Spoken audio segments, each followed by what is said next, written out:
Esta es la tarde en el continente americano. Cuando anochece en Europa y amanece en Asia, así cae la tarde en el continente americano y transcurre la noche y el amanecer en el resto del mundo. La tarde fin de semana. Hola, bienvenidos a la tarde fin de semana. Yo soy Carlos Eduardo Sánchez. De inmediato les presento algunos de los temas que tenemos para ustedes hoy. Unos 3.000 migrantes hondureños siguen firmes con su objetivo. A pesar de las restricciones, intentan ingresar a México para continuar su recorrido hacia los Estados Unidos o Canadá. Segundo informe de Amnistía Internacional sobre Nicaragua condena la represión en el país y revela 25 nuevos casos de violaciones a los derechos humanos por parte de fuerzas gubernamentales. Afectados por la crisis social y económica, decenas de colombianos que vivieron por años en Venezuela retornan a su país para reencontrarse con sus familias. Se eleva a 59 el número de muertos y a 143 la cifra de heridos tras el atropello de 2 trenes a devotos que participaban de una festividad religiosa en la India. Y en TecnoWeek, la cirugía robótica, el sistema quirúrgico más moderno del mundo, revoluciona América Latina.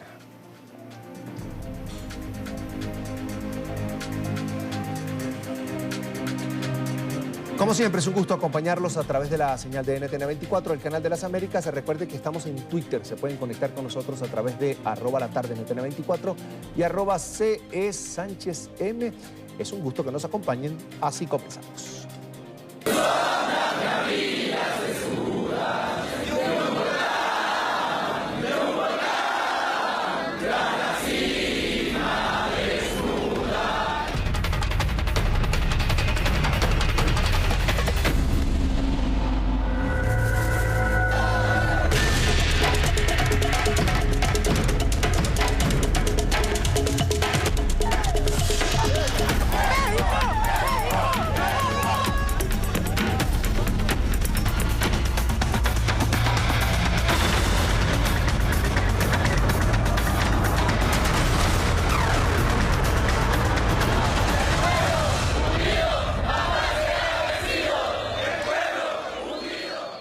Continúa la tensión en la frontera entre Guatemala y México. Hoy la caravana migrante de hondureños amaneció bloqueada en el puente limítrofe luego que la desesperación llevara a los migrantes a derribar barreras para entrar a la fuerza territorio mexicano. Quienes permanecen en la caravana esperan que el paso sea abierto para continuar su trayecto, su travesía rumbo a Estados Unidos y Canadá. Según se ha informado en los últimos minutos, ya al menos 2.000 migrantes habrían regresado tras la oferta del gobierno de su país, del gobierno de Honduras, pero vamos a ver este informe.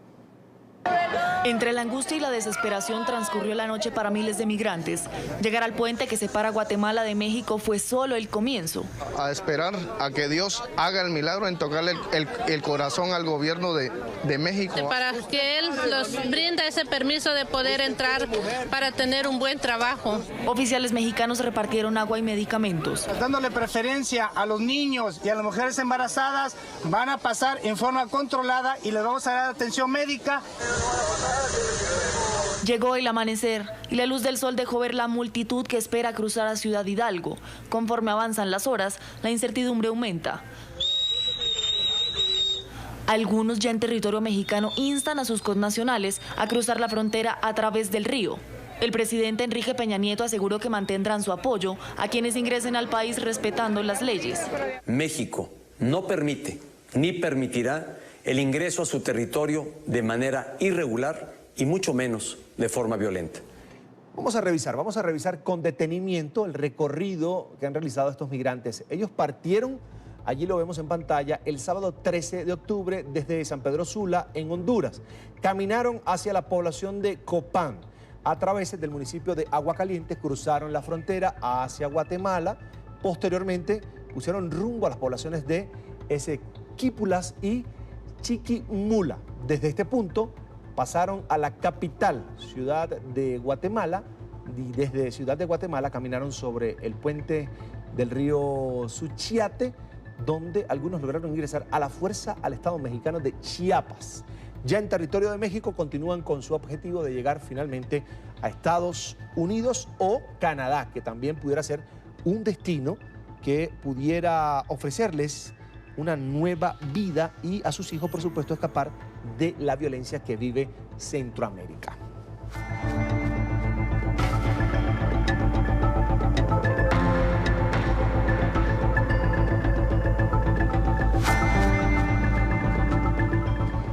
Bien, el presidente Juan Orlando Hernández, el presidente de Honduras, se reunió con el presidente Jimmy Morales de Guatemala, que es la frontera que ellos buscan cruzar, estos migrantes hondureños, para llegar a territorio mexicano y así estar más cerca de la frontera sur de los Estados Unidos. Allí, por supuesto, realizar algunos trámites para solicitar asilo y otros tratar de buscar la protección de algunas organizaciones que protegen migrantes para hacer una nueva vida en los Estados Unidos. Hace unos minutos, el presidente Juan Orlando Hernández decía, advertía a sus compatriotas sobre los peligros que reviste este trayecto y sobre todo a pie. Vamos a escuchar lo que dijo el presidente Juan Orlando Hernández desde territorio de Guatemala. Que queremos decirle a todos los que están participando de esta caravana que ya se tiene comprobado que además de hondureños existen de otros países de la región y también fuera de la región centroamericana, que no se dejen engañar, que cuiden su vida, que reflexionen y se den cuenta del enorme riesgo, del peligro al que están siendo sometidos. Los mensajes de Estados Unidos, de su gobierno, son claros, son contundentes. De igual manera, el mensaje del gobierno de México, en términos de tratar con dignidad y asistir dignamente a todos los seres humanos, es claro, pero también la aplicación de la ley. Mi primer invitado de hoy es Jesús Robles Maluf, es activista de los derechos humanos, abogado, además pro bono del Hogar de Refugio de Migrantes La 72. Ya lo veo en pantalla. Bienvenido a la tarde fin de semana de NTN 24, es un gusto. Muy buenas tardes, un gusto para mí saludar a mis hermanos colombianos. Tenemos una cifra aproximada de 5.000 migrantes hondureños que llegaron a ese punto, que es Guatemala, frontera con México, que es la vía que los va a llevar a estar más cerca de la frontera sur de los Estados Unidos, por supuesto, para algunos plantear por la vía legal su situación de la que están escapando en su país de origen, que es Honduras. Ahora, el presidente de México ha dicho, los vamos a tratar con respeto, de acuerdo al derecho internacional humanitario, pero también vamos a aplicar las leyes de México porque están en territorio mexicano. El presidente Donald Trump en Estados Unidos dice, hay que con urgencia frenar esta caravana migrante porque entre esas personas podrían venir personas que están engañando a las autoridades en tránsito, es decir, en Centroamérica, mintiéndoles, incluso llevando hijos que no son de ellos, para tratar de ir a delinquir en los Estados Unidos. Ahora, hay quienes dicen también que la responsabilidad es de Honduras y del gobierno de Honduras, del gobierno de Juan Orlando Hernández, que no le ofrece oportunidades de vida y desarrollo a estas personas. Ahora, desde su punto de vista, ¿quién es el malo en esta historia? Bueno, yo creo que los gobiernos no están actuando bien. Los gobiernos, desde el gobierno de Estados Unidos, con la política antiinmigrante, pasando por el gobierno de Honduras, que en efecto no ha resuelto algunas cosas básicas, pero también el gobierno mexicano. Y creo que se trata a las personas de entrada como criminales. Yo no conozco un criminal que se lleve un niño y que se ponga frente a las cámaras del mundo en la frontera de México. Es decir, no se trata de buenos y malos, se trata de que la gente en efecto está migrando, condiciones de violencia, por condiciones de hambre. Todos podemos estar de acuerdo que debe cumplirse la ley. Pero quizá no hemos tenido hambre y no hemos venido escapando de la violencia. Y a mí, como mexicano, me corresponde exigirle a mi gobierno que deje atrás también su política antiinmigrante, porque de cada 10 solicitantes de asilo hondureños, solo acepta 1. Entonces, ¿qué expectativa le estamos dando a nuestros hermanos latinoamericanos, a nuestros hermanos centroamericanos sobre todo, si les decimos, ven por la vía legal, pero vas a tener solo, de cada 10 va a haber 1 solo que yo acepte? Yo creo que esto está por cambiar. Afortunadamente, el presidente electo de México ha dicho que ofrecerá visas de trabajo a todos. México es entre la 11 y la 15ª economía del mundo. Es un país de grandes desigualdades, pero podemos recibir sin ningún problema miles de hermanos centroamericanos. Y eso me llena de esperanza, aunque falten algunos meses para que el nuevo gobierno asuma. ¿Pudiera estar cayendo el gobierno de México, Jesús, en discriminación? No, totalmente. Y lo ha hecho porque se ha sometido, no solo al gobierno, sino algunos gobiernos de Centroamérica se han sometido a la política inmigratoria antimigrante. Hay que decirlo también, no solo es de Trump. Hay una cosa que se llama Plan Frontera Sur. Ustedes conocen en Colombia muy bien estos tipos de planes que a veces Estados Unidos hace con otros países. Donde más bien el plan es beneficiarse solo a ellos. Y este Plan Frontera Sur, desde el presidente Obama, ha hecho que se militarice nuestra frontera sur, cuando no había frontera. De hecho, casi no hay frontera. Cuando el gobierno habla de una frontera, está hablando de algo que no existe. No hay bardas, no hay rejas, son casi 1.100 kilómetros, 1.100 metros de frontera, y apenas hay algunos puntos fronterizos. Y nunca ha habido problema.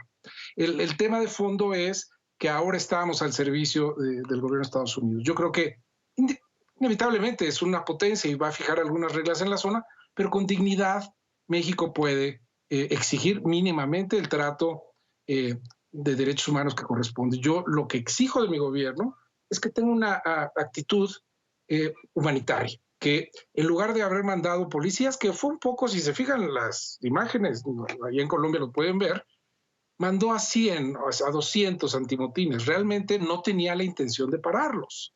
Solo quería hacer un poco el teatro, el show, como decimos en México.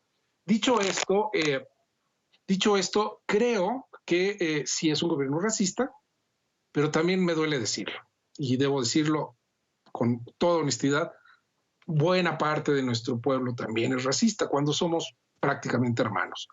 La última encuesta, y con esto termino esta opinión, la última encuesta nacional contra la discriminación 2017 habla que el grupo más discriminado en México no son los gays, las lesbianas, estos grupos vulnerables que normalmente son los más discriminados como las personas con discapacidad, sino los hermanos centroamericanos. Eso es algo que hay que afrontarlo maduramente. Jesús, recientemente yo también leí información, un reporte, un informe que hablaba del crecimiento de la xenofobia en México, que es precisamente ese rechazo hacia los extranjeros. Ahora, yo anunciaba al inicio del programa cómo el presidente de Honduras, Juan Orlando Hernández, se había trasladado con parte de su equipo de gobierno hacia Guatemala, había pedido permiso incluso al presidente Jimmy Morales para atender esta situación allí en la zona de frontera. Y él ofrecía un balance de lo que había hecho junto a ese equipo de gobierno ya en territorio de Guatemala, y decía que cerca de 2.000 de esos 5.000 que habían ingresado a territorio de Guatemala, cerca de 2.000 hondureños habían regresado a territorio de su país de origen para atender ese llamado que hizo el presidente Juan Orlando Hernández. Vamos a escuchar lo que dijo y vuelvo con Jesús. Que ya también podemos destacar, de acuerdo a la información que nos han dado esta mañana, nuestros hermanos guatemaltecos a través del presidente y su equipo,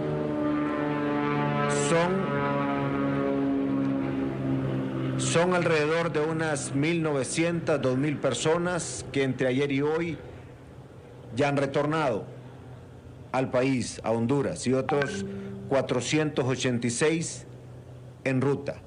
Quiero asegurarles a los hondureños que tenemos un equipo de trabajo para recibirles y de igual manera un paquete de ofertas en términos de la oportunidad, dependiendo de qué es lo que cada ciudadano quiere hacer de su vida en términos de emprendimiento o en términos de mejorar su nivel de vida en su comunidad. ¿Por qué tiene que llegar esta propuesta que debe hacer cualquier gobierno en el mundo para sus ciudadanos una vez que dicen, como en mi tierra no hay oportunidad, me voy al norte? ¿Cómo lo ves tú, Jesús? Sí, yo creo que esta respuesta es buena, hay que decirlo, es tarde. En efecto, ningún gobierno debería, como el gobierno mexicano, donde nuestros connacionales migran a Estados Unidos, igual el gobierno de deberíamos resolver la problemática en cada país. pero no se ha hecho. México sigue enviando migrantes y con un poco decimos, mordiéndonos la lengua en México, así decimos, criticamos cuando llegan nuestros hermanos hondureños, que ni siquiera quieren venir a México, que lo que quieren ir es a Estados Unidos. Y hay que exigirle a los gobiernos que quizá esta sea una oportunidad para que ahora se pongan a trabajar. Algo que también debo destacar es que entre el presidente electo de México que toma el poder en el 1 de diciembre y Donald Trump hay un acuerdo de precisamente atender de raíz los problemas en Centroamérica, colaborar en una región económica y detonar el crecimiento en Centroamérica para evitar de raíz este tema, lo cual también tendría que ver con la responsabilidad de grandes transnacionales de Estados Unidos en toda la región de Centroamérica, que no necesariamente tienen que irse, sino tienen que cumplir de una manera más, vamos a decir, más profunda la justicia social y poner de su parte. Yo creo que es una buena oportunidad para que, decimos también en México coloquialmente, se pongan las pilas los gobernantes y resolvamos esto, porque es un drama humano que estremece el corazón ver estas imágenes. Cuando vemos la guerra en Siria, pensamos que eso está muy lejos, pero está pasando en nuestros países y es la oportunidad y es el momento. Y los ciudadanos, periodistas, sociedad civil, todo nuestros países deben exigir a nuestros gobiernos que ya termine este drama y que la gente no tenga que huir, sea por violencia, y no tenga que huir, sea por como estamos viendo, por hambre. Jesús, una última consulta. Si esto sigue, si esto no para, ¿debe intervenir ONU a través de sus agencias para este tipo de situaciones, pero de manera más activa? Sí, hay que decir, también es algo que desconocemos mucho en la región y en México particularmente, es que la migración se va a dar con caravana o sin caravana. Es decir, lo que está sucediendo ahora es que esta caravana lleva 8 años y ahora estamos poniendo la atención porque precisamente Donald Trump ha amenazado con enviar al ejército. Entonces, es esa dinámica que nos tiene, pero la migración está, y de hecho la ONU debería estar desde hace mucho tiempo. Lo único que ha hecho es en el albergue precisamente que mencionaron en la presentación, en Tenosique, Tabasco, que es una provincia, un estado fronterizo con Guatemala en el sur, ya hay una colaboración directa en este albergue, que es un albergue humanitario, del ACNUR. Y curiosamente, para que el público en Colombia lo sepa, es de los pocos campamentos del ACNUR que hay en el mundo donde no hay una guerra. El drama es ese, de esa dimensión, es decir, vivimos oleadas ya con caravana o sin caravana, con la atención de los medios o sin ella, desde hace 3 años por lo menos, en esta magnitud. Y cuando termine esto de la caravana, van a seguir llegando si no se detiene. Y yo creo que también el llamado es muy pertinente, como lo dices, estimado, de que se involucre mucho más la ONU. No es solo cosa de un gobierno, aunque el gobierno mexicano creo que puede atender, pero estaría muy bien colaborar entre todos y colocar no solo campamentos, sino también, me parece, detonar proyectos productivos, que en el fondo lo que se busca es trabajo, no. Como todo, vendrán algunos delincuentes, pero el tema no es ese. La gente no sale feliz de su país, ¿no? Como decimos, aquí en México salen a robar. No van a robar a otro país donde es vulnerable. No, la gente sale por hambre y sale por miedo. Eso es el tema de la movilidad humana en Centroamérica. Y también meterle algo más como de corazón, algo más como de humanidad a este tema, a pesar de que se necesitan, por supuesto, políticas públicas para resolver este gran problema. Es Jesús Robles Maluf, activista de los derechos humanos, además abogado pro bono del Hogar de Refugio de Migrantes La 72. Te agradezco mucho que hayas apartado un poco de tu tiempo un sábado para compartir con nosotros aquí en NTN 24. Es un gusto, una muy buena tarde. Un fuerte abrazo a todos.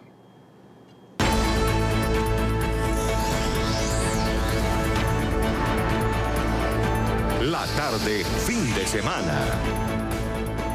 Sembrando el terror de la letalidad a la persecución en Nicaragua. Es el segundo informe presentado por Amnistía Internacional en el que condena esta organización la represión en el país de América Central.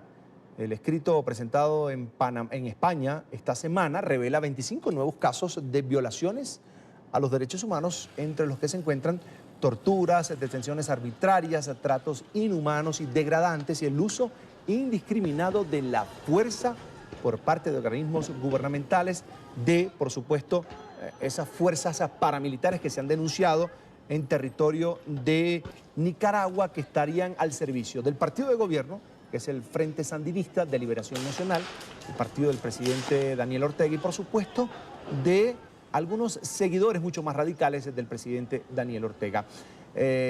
Una situación que se ha presentado con mucha violencia contra quienes se han manifestado en oposición al régimen, ya lo decía, de Daniel Ortega. Tiene más de 12 años en el poder. Según la organización, pues se basaron en 115 entrevistas y 80 piezas audiovisuales que fueron recolectadas. Entonces, 2 visitas de investigación realizadas en julio y septiembre pasado y que fueron posteriormente analizadas por un equipo de expertos para sustentar este documento, este informe, nuevamente, que detalla la violencia, la represión que se vive en territorio de Nicaragua. Y quiero precisamente saludar a esta hora a Carolina Jiménez, directora de investigaciones de Amnistía Internacional. Ya la veo en pantalla. Una muy buena tarde, muchas gracias por atendernos. Buenas tardes, Carlos Eduardo. Muchas gracias por el espacio. Es un gusto, señora Carolina. Quisiera comenzar preguntándole, mucha gente fuera de Nicaragua, por supuesto, también en la región, cuando escucha el número, ustedes detallan en este informe 25 casos de violaciones a derechos humanos, pero se habla en estos 6 meses de crisis en Nicaragua, una crisis social, política y económica que vive el país, por supuesto, donde se habla incluso, donde la mayoría o una buena parte de los ciudadanos está pidiendo la renuncia, la salida del poder de Daniel Ortega. Se habla de más de 500 personas fallecidas y se habla incluso de ataques de grupos paramilitares al servicio del presidente y del partido de gobierno. ¿Cómo lograron llegar a esos datos de esos 25 casos puntuales de violaciones a los derechos humanos? Bueno, los 25 casos que tú mencionas son casos a los que tuvimos acceso a nivel de estudio de expedientes, análisis de balística, etcétera. Pero eso no quiere decir que solamente han ocurrido 25 violaciones de derechos humanos. Todo lo contrario. Cuando nosotros lanzamos nuestro primer informe en mayo de este año, la cifra de personas fallecidas en el contexto de las protestas era de 22 personas.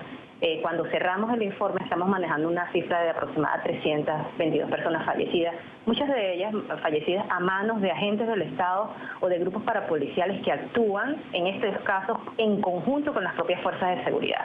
Entonces no, estamos hablando de 2.000 personas heridas, estamos hablando de por lo menos 300 personas sometidas a procesos penales por ejercer su derecho a la libertad de expresión y al menos 400 personas que continúan detenidas sin ser sometidas a ningún tipo de proceso, es decir, en plena detención arbitraria. Entonces, los números son verdaderamente preocupantes y lo que hemos podido demostrar en este segundo informe de seguimiento a la situación que ocurre en Nicaragua es que las violaciones de derechos humanos en el país están sucediendo de manera generalizada e insistimos mucho en el informe, no solo a manos de las fuerzas de seguridad, es decir, principalmente de la Policía Nacional, sino también a manos de grupos parapoliciales que actúan bajo las órdenes o con el conocimiento de las autoridades del país, lo que pone en evidencia que es una política de represión ordenada desde las más altas autoridades. Este es el segundo informe que emite Amnistía Internacional y quería preguntarle qué información manejan, por supuesto, sobre el efecto que ha tenido el tema de la represión, el tema de la actuación de estos grupos parapoliciales o paramilitares que actúan en Nicaragua. ¿Han logrado de alguna manera replegar a esas fuerzas opositoras que exigen la salida de Daniel Ortega del poder? Nosotros creemos que justamente uno de los cambios que vemos con este segundo informe es que de la misma manera en que el gobierno ha cambiado su estrategia de persecución y desgraciadamente de violación generalizada de derechos humanos, también ha habido un cambio en la respuesta que la misma población ha tenido frente a esta represión. Si en una primera instancia las y los nicaragüenses salieron a la calle a protestar, lo que vimos es que con la represión tan grande que tuvieron en el medio de las protestas, las y los nicaragüenses están protestando de maneras distintas, no necesariamente a través de marchas, sino como lo vimos en los meses de junio y julio, a través de la construcción de tanques o barricadas en sus propias comunidades para defenderse de los grupos parapoliciales. Pero lamentablemente, y esta es una de las principales consecuencias que documentamos en el informe, la estrategia de represión que viene por parte del Estado ha generado un proceso de migración forzada que se ve con mucha claridad con el alto número de nicaragüenses que han estado llegando a Costa Rica para pedir asilo y también otros países no tan cercanos, como por ejemplo es el caso de México. Es decir, las y los nicaragüenses están exigiendo cambios a estas políticas de represión, no solamente dentro de Nicaragua, sino también fuera de Nicaragua a través de números muy altos, 8.000 solicitudes de asilo para el 31 de julio de este año, con 15.000 personas esperando cita para solicitar asilo, según datos de las Naciones Unidas, y es una población que tuvo que salir forzosamente del país, pero que ciertamente está desde el exterior también exigiendo cambios a esta política sistemática de violación de derechos humanos que ha impuesto, insisto, el presidente Ortega, la vicepresidenta Murillo, desde las más altas autoridades y que está teniendo diversas consecuencias contra el pueblo nicaragüense.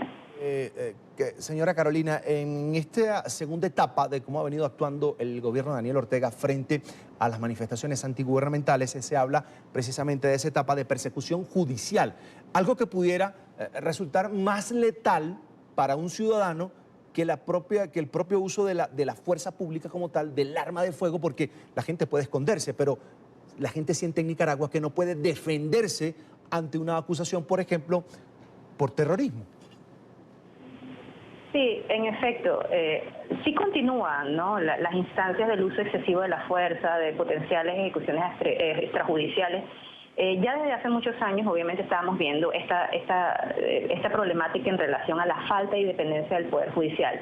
Pero es en esta segunda etapa donde vemos con muchísima más claridad cómo el gobierno está utilizando el sistema judicial para criminalizar a todas las personas que disienten. Como te decía al inicio, estamos hablando de 300 personas siendo sometidas a procesos penales, muchas de ellas, justo como tú lo comentas, siendo acusadas de terrorismo, la narrativa misma desde el gobierno nacional es que son golpistas, pagados por el imperio, etcétera.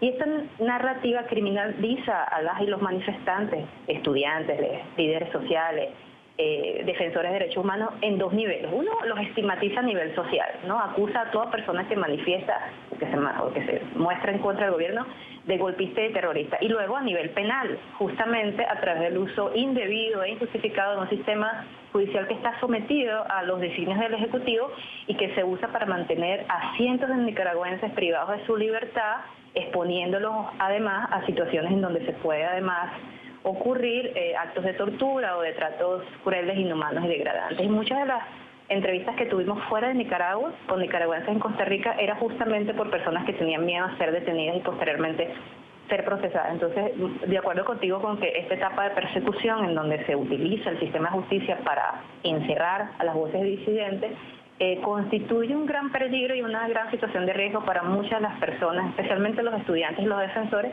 que se están oponiendo a las políticas del presidente Ortega.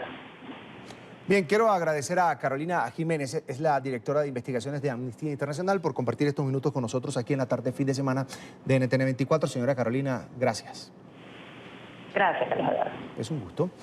Y esta semana, organizaciones estudiantiles en Colombia salieron nuevamente a las calles para exigir al gobierno nacional más recursos para la educación pública. Tras 7 días de paro nacional y a un día de que el presidente de la República, Iván Duque, solicitará al Departamento Nacional de Planeación destinar $1 billón de las regalías por petróleo para la educación pública, los universitarios se manifestaron pues de manera inconforme con esta medida, asegurando que estos recursos no son suficientes. La primera concentración se realizó el pasado 10 de octubre, la segunda el 17 del mismo mes y aún continúan las movilizaciones, las manifestaciones en distintas ciudades del país. Quiero saludar a esta hora a Sebastián Vargas, líder estudiantil de la Universidad Nacional de Colombia. Me acompaña a esta hora aquí en el estudio de NTN 24. Es un gusto, Sebastián. Muchas gracias por la invitación. ¿Por qué $1 billón no alcanza? ¿Es poco para ustedes? Bien, en los pliegos que ya están radicados ante las diferentes entidades, lo que se ha pedido es 4.5 billones con unas destinaciones pues bastante claras. Entonces, $1 billón que no tenemos claridad y detalle de cuánto se va a distribuir a cada universidad pública ni de dónde vienen realmente, porque nos dicen que son las regalías del petróleo, pero hacemos esta proyección con el optimismo de que el petróleo va a mantener ese precio o subirá Entonces es decir, si cae el mercado petrolero, se caen las expectativas y las aspiraciones de los estudiantes. Entonces es incierto y no alcanza para las exigencias que nosotros hemos contemplado, que se ha hecho el cálculo de cuánto se necesita efectivamente y esto no alcanza. Sebastián, 4.5 billones de pesos, que es la moneda vigente en Colombia, ¿a qué áreas irían destinados estos recursos? Se ve que tienen planificado, pues, y bien estructurado lo que tienen en la cabeza como dirigentes estudiantiles. 3.2 billones irían para la educación superior, universitaria, por ejemplo, y 1.2 irían para la educación terciaria que nosotros llamamos técnica. Por ejemplo, la institución como el SENA. Eso es después del bachillerato. Exacto. Todo esto corresponde a una dinámica de desfinanciación de las instituciones de educación superior, no solo las instituciones universitarias, sino también las técnicas, y por eso pedimos 4.5 y consideramos que se deberían distribuir de esta manera, ya que es lo que le corresponde por ley a las instituciones. Yo a veces pienso, y lo he escuchado también en otros análisis por allí, Sebastián, que esa educación técnica, de alguna manera, al final termina frenando las aspiraciones de un joven. Y hablo a nivel mundial, no hablo solo del caso Colombia, porque se incorporan al área laboral y dejan de estudiar. ¿Tú cómo lo ves? Nosotros no lo vemos tan así. Para nosotros la educación técnica es extremadamente importante. Les voy a poner un ejemplo. En Alemania y en Europa especialmente, si uno va a una compañía como Lego, la que fabrica los bloquecitos, las personas con educación técnica son muy valiosas. ¿Por qué? Son las personas que pueden aplicar y manipular la tecnología, y ellos se siguen vinculando a otras organizaciones, a otras empresas que les siguen dando mayor formación. Entonces, no creo que los limite, por el contrario, es una forma incluso de evitar que los países por apropiación tecnológica terminen siendo colonizados y dejen de producir tecnología, porque no solo se trata de producirla, sino de poder aplicarla. Entonces, instituciones como el SENA pues le permiten eso a los estudiantes.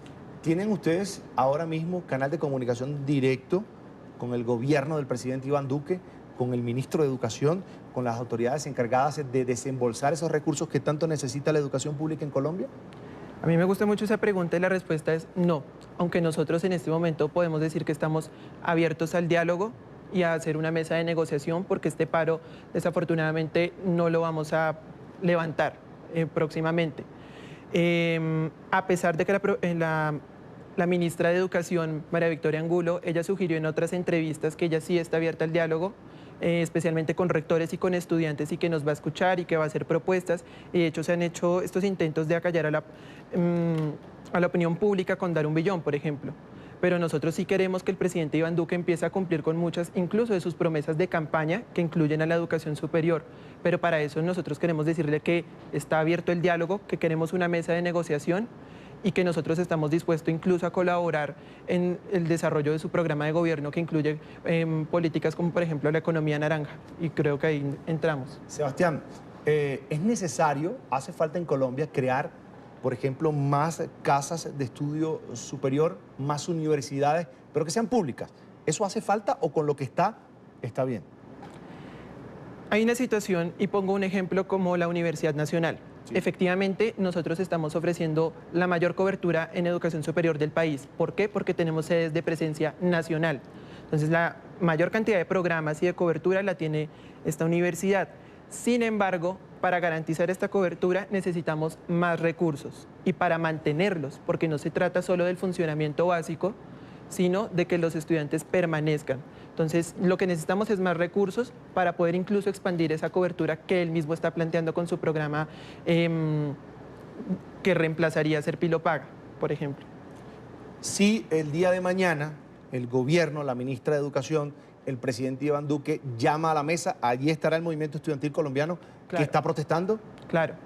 Nosotros estamos dispuestos al diálogo. De hecho, en este momento hay una reunión donde distintos sectores y estamentos están viendo cómo se haría esta posible mesa y cómo reunir los diferentes pliegos y preocupaciones para llevarlas de forma unificada a una posible mesa. Bueno, quiero agradecer a Sebastián Vargas, el líder estudiantil de la Universidad Nacional de Colombia. Lo decía él, la principal casa de estudios superiores del país y la que tiene mayor presencia en todo el país, y que está precisamente solicitando más recursos para expandir su área de cobertura en el territorio colombiano. Sebastián, gracias por estar con nosotros. Mucha suerte y que todo salga bien. Gracias.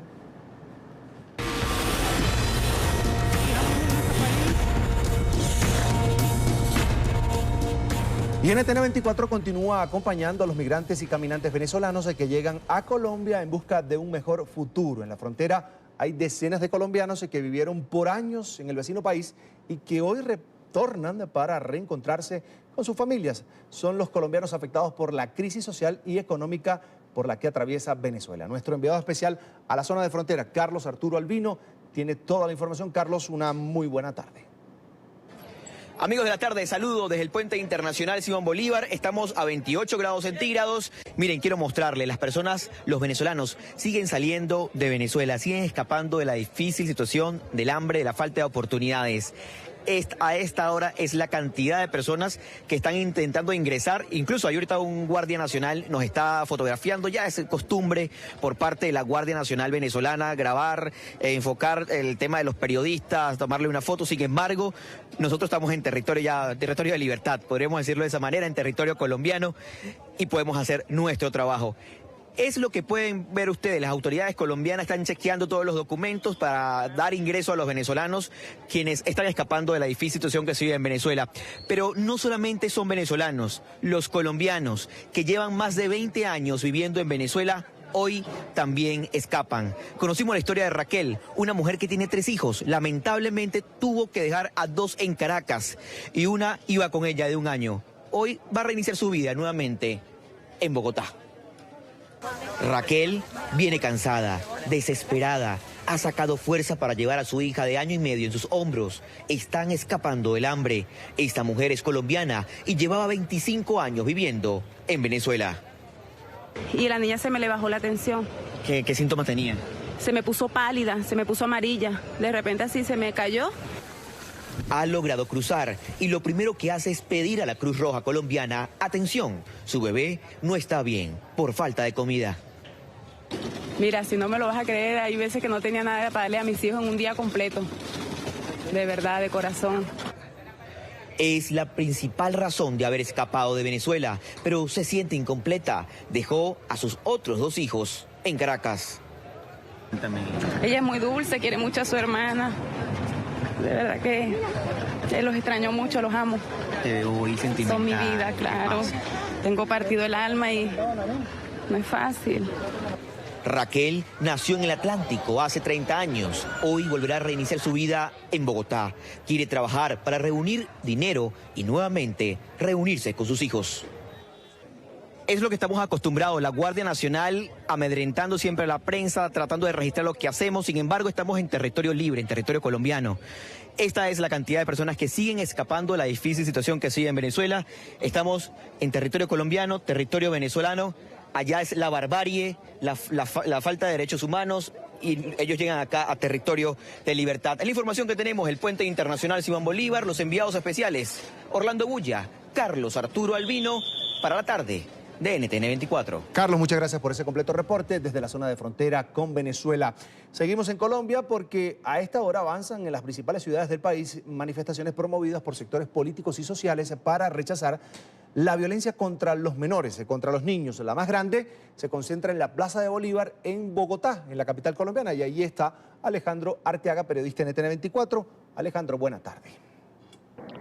Hola, ¿qué tal? Muy buenas tardes. Jornada de movilización por la niñez en Colombia. En 30 ciudades del país hubo concentraciones y marchas de diferentes sectores sociales y políticos. Esto exigiendo garantías de seguridad para los niños en Colombia y también que no se vulneren sus derechos. En otras partes del mundo se registraron movilizaciones en Inglaterra, Estados Unidos, Ecuador y Panamá. Ante las preocupantes cifras que ha presentado el Instituto Colombiano de Bienestar Familiar, que registra que solo este año más de 9.700 menores han sido abusados sexualmente en el país. El reciente asesinato y violación de la menor Génesis Rúa, sumado a otros aberrantes casos que suceden en Colombia, motivaron a padres de familia y a la sociedad en general a salir a las calles para exigir los derechos de los niños. Por sus derechos, porque han sido muy vulnerados, porque la sociedad los tiene olvidados. Entonces hay que tenerlos presentes en el futuro del país. En el solo caso de Bogotá se presentaron más de 2.800 casos de abuso sexual en el último año. El llamado a las autoridades es a articular y fortalecer las leyes que castiguen el abuso contra los menores. que los niños en Colombia sepan que la sociedad los está acompañando para que eso no suceda, para que las personas que los retienen se intimiden. Tenemos que entender que una sociedad que no cuida a sus niños está descuidando su futuro. Desde la movilización también se pidió a los padres, colegios y entorno de los niños mejorar sus cuidados. O los dejan muchas veces solos. Ahí vienen nuestros problemas de drogas, alcoholismo, malas compañías. Las mismas familias y la educación, los profesores no están educando a los niños, ni los padres de familia tampoco. Según cifras del Instituto Colombiano de Bienestar Familiar, este año han sido abusados más de 9.700 niños en Colombia. Pues también con los recientes casos de violencia contra los menores se ha venido hablando de un tema que se trató en esta movilización y es el de castigar con cadena perpetua a quienes abusen, violen o asesinen a los menores de edad. Una iniciativa que está promoviendo también desde el mismo gobierno nacional. Información que registramos en directo desde el centro de Bogotá. Alejandro Arteaga para NTN 24. Alejandro, el Ejército de Colombia confirmó la muerte de los 4 tripulantes de un helicóptero Black Hawk en el departamento de Cauca, suroccidente del país. La aeronave adelantaba operaciones contra el narcotráfico. NTN 24 en el lugar de la noticia con Carlos Andrés Gómez. Carlos Andrés. Hola, buenas tardes. Los saludos desde las instalaciones del Batallón de Movilidad y Maniobra Aérea número 3 de Popayán. Está dentro del cantón José Hilario López, sede de la 3ª División del Ejército. Y aquí hay un completo despliegue de aeronaves y de hombres que están dispuestos para salir tan pronto las condiciones climáticas lo permitan hacia el Cerro California, en el municipio de Balboa, donde se siniestró anoche la aeronave Sikorsky UH-60L del Ejército Nacional. Es el movimiento de aeronaves en este punto de la capital caucana. En este momento quiero mostrarles hacia la cordillera occidental. Se aprecian unos nubarrones grandes que dificultan el acceso por vía aérea para las labores de rescate de los cuerpos de los 4 uniformados que fallecieron en este insuceso y también para rescatar las pruebas y las partes para la investigación aérea. En este momento, tropas de la Brigada 29 del Ejército con el apoyo de organismos de socorro de Argelia y de Balboa Cauca están en el lugar. Están haciendo los primeros actos urgentes en la zona para tratar de establecer las causas del siniestro de esta aeronave tipo Black Hawk. Según registros, la aeronave partió desde Popayán a las 3:47 de la tarde del viernes 19 de octubre. Sobrevoló Piagua, Pandiguando, hasta llegar a Las Tallas, donde habría dejado uniformados que adelantaban una operación contra el narcotráfico. El helicóptero retornaba al cantón militar en Popayán cuando perdió contacto con la base a las 5:11 de la tarde entre Argelia y Balboa. Desde Malambo Atlántico, el presidente envió sus condolencias a los familiares.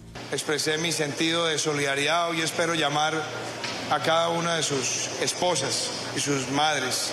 En un comunicado, el ejército asegura que la familia recibirán apoyo psicológico. Las investigaciones iniciaron desde el momento que se conoció el siniestro. La aeronave fue hallada siniestrada y establecer la causa de lo ocurrido requiere del análisis del equipo de investigación técnica especializada de la DAVA. La aeronave iba tripulada por el mayor Pedro Ignacio Granados Salcedo, oriundo de Nopsa, Boyacá. Tenía 36 años, 18 de ellos en la institución.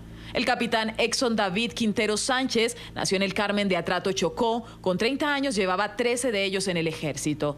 El sargento segundo Ramiro Santos Carvajal tenía 37 años de edad, 18 de ellos al servicio de la institución. Y el cabo primero Eduardo Ruiz Gutiérrez, oriundo de Florencia, Caquetá, tenía 33 años, 14 de ellos al servicio del ejército.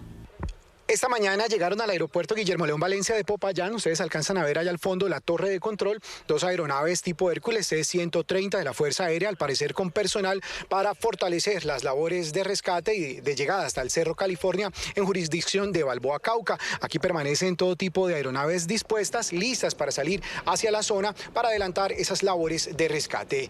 En Popayán, Carlos Andrés Gómez, un servicio informativo para NTN 24. Carlos, gracias por ese reporte. Tiempo de la primera pausa y al volver, ¿cuál es el mensaje que deja la visita del secretario de Estado Mike Pompeo a Panamá y México?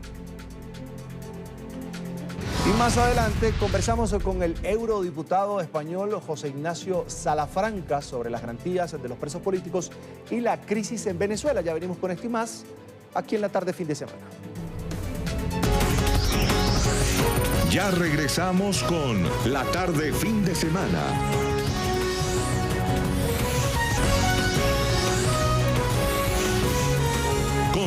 Continuamos con La Tarde Fin de Semana. Leve respiro para quienes residen de forma irregular en Estados Unidos. Durante las últimas 10 semanas, 9.000 casos de deportación han sido clausurados por las Cortes. El número representa un aumento del 160% con respecto al mismo periodo del año anterior. En Washington, Carolina Valladares con el reporte. Carolina. Sí, ¿qué tal? Buenas tardes desde Washington. Aquí las Cortes de Justicia del país obstaculizan en cierta medida la ambición de Donald Trump de deportar a todos los inmigrantes irregulares que residen en este país.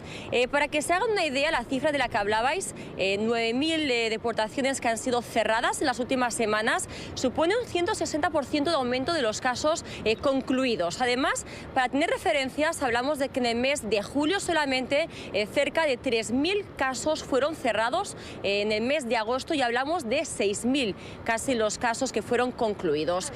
¿Por qué este cambio de tendencia? Bueno, según dicen los expertos, todo se debe a que un abogado se percató de que el documento en el cual clave que contiene los alegatos de culpabilidad de su cliente, pues contenía una cierta inespecificación.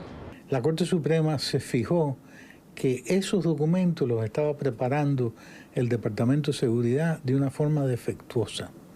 No le ponía fecha precisa ni hora precisa para que el inmigrante se presentara en corte.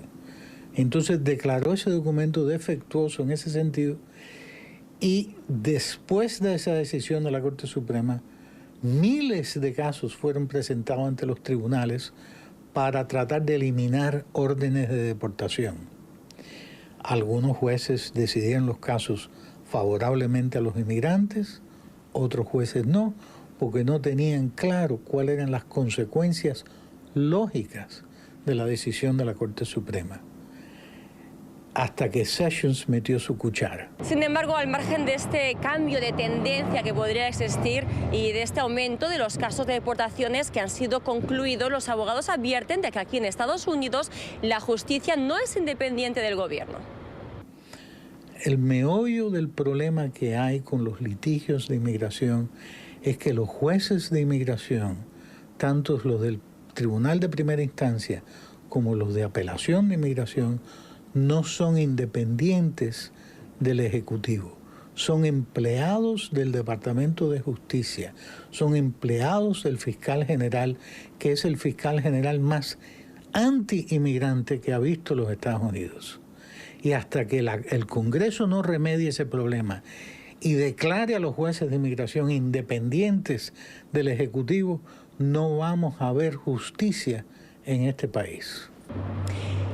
Sin embargo, el número de casos que fueron concluidos dejó de crecer en el mes de septiembre. Por lo tanto, hay que ver qué pasa con el futuro de tantos miles de inmigrantes indocumentados que residen en este país. Desde Washington, Carolina Valladares, regresamos al Centro Internacional de Noticias. Adelante.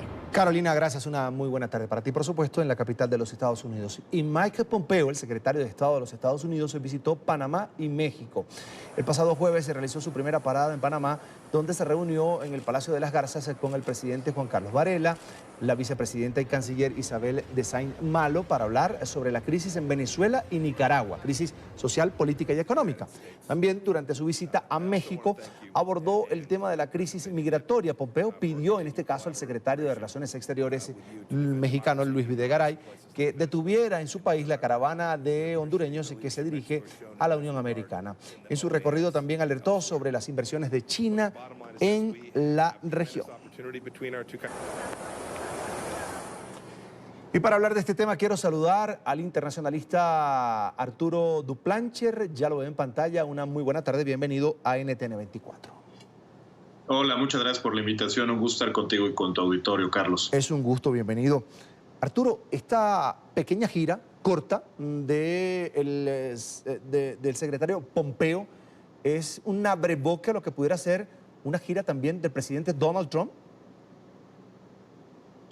No lo creo, parece prematuro vincularlo, más bien se trata justamente de una sustitución de esa gira, por lo menos para lo que concierne a México, dado que hay un proceso de transición entre gobiernos, y es muy probable que el presidente Trump más bien espere a la conformación completa del nuevo gobierno antes de pensar en una gira que incluya por lo menos a México.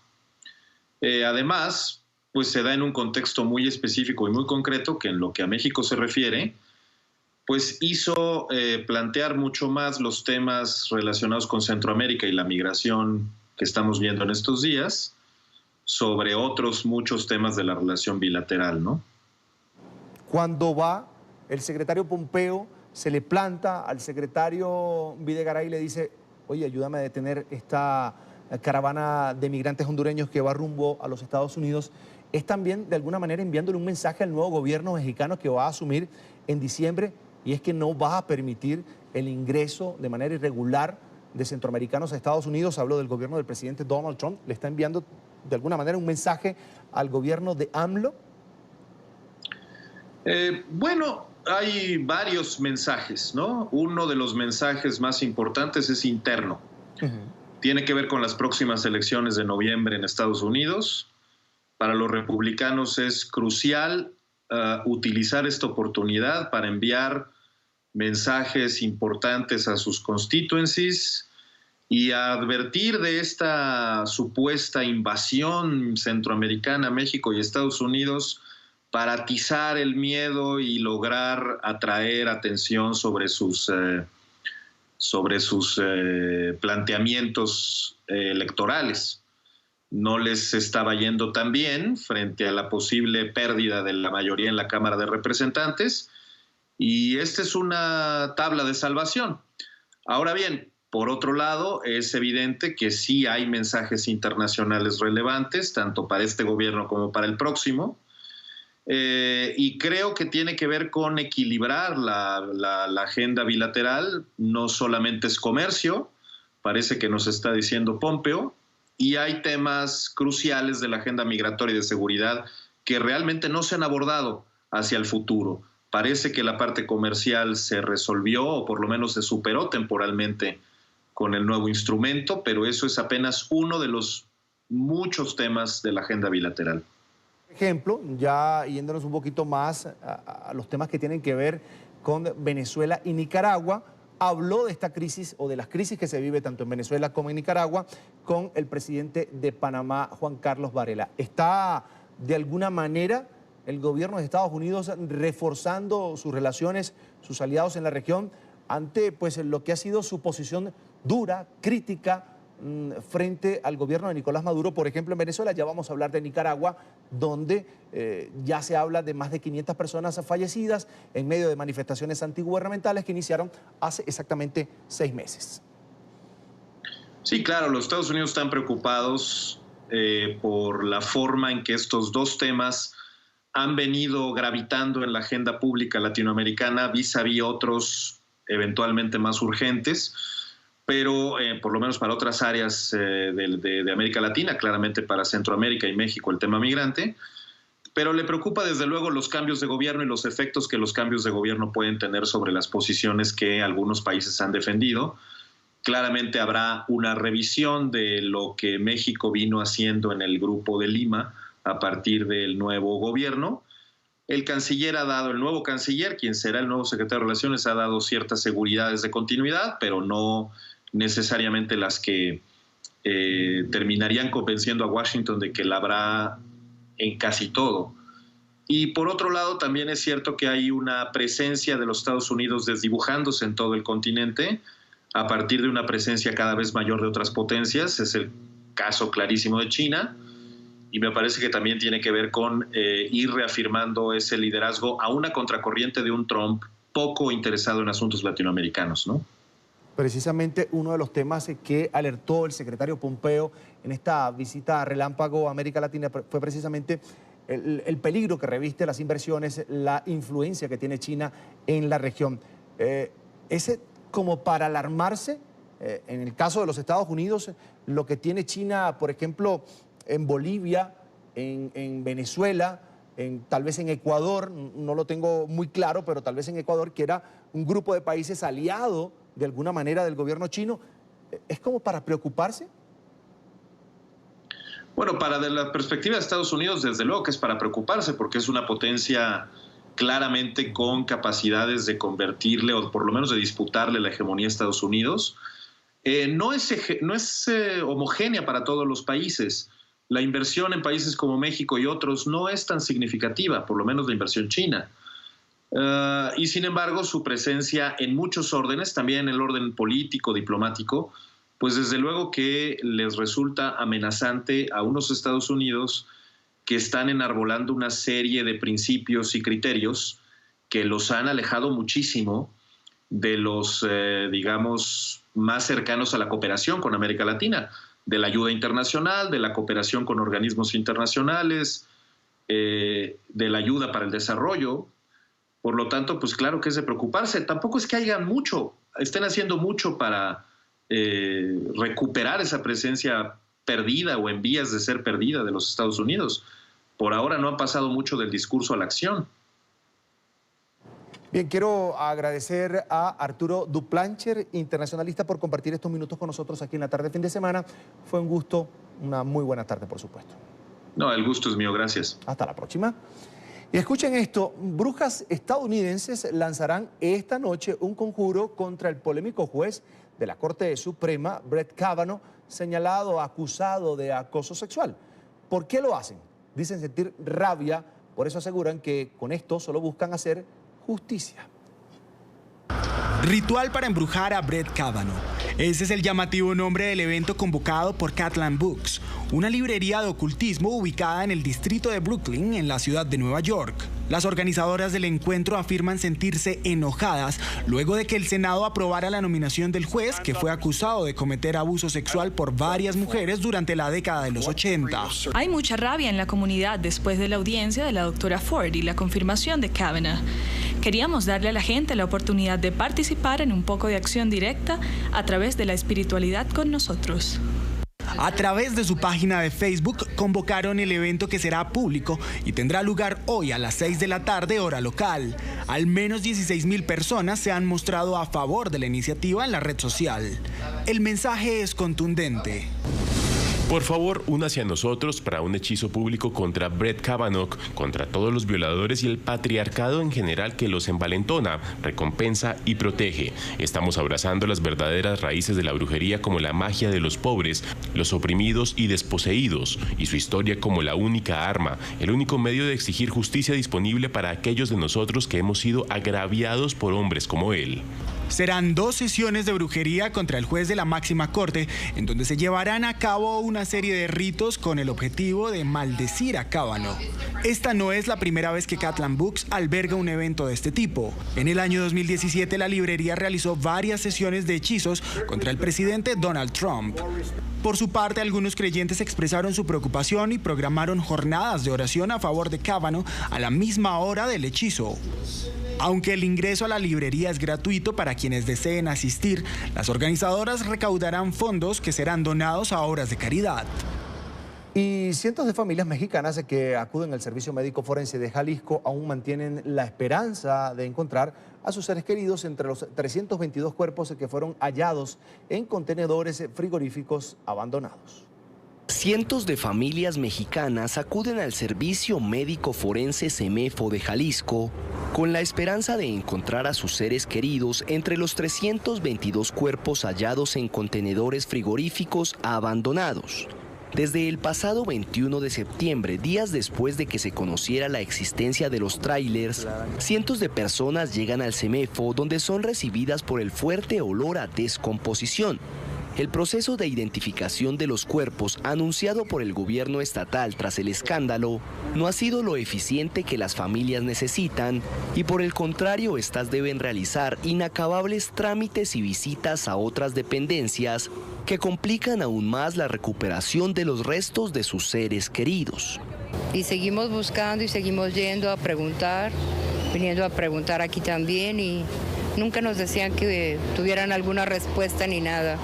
Paula Flores, hermana de Osvaldo, secuestrado en 2016 y hallado en uno de los contenedores, cuenta las irregularidades del CEMEFO en el caso de su hermano.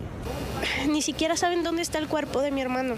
Según eso, está enterrado en un panteón en Tonalá, cerca de Coyula. pero no saben exactamente si es ahí o no, porque el perito nos dijo que si no tenían la muestra de ADN, ellos no podían inhumar el cuerpo. Entonces se supone que debería de estar aquí en la CEMEFO.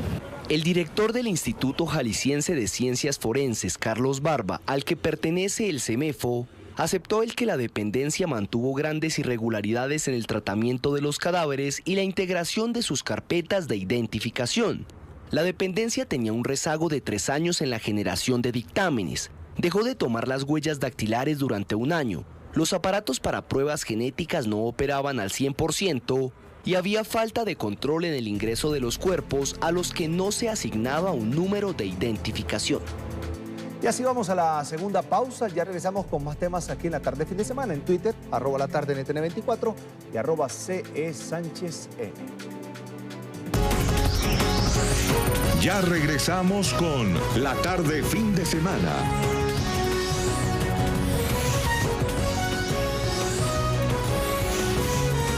Continuamos con La Tarde Fin de Semana.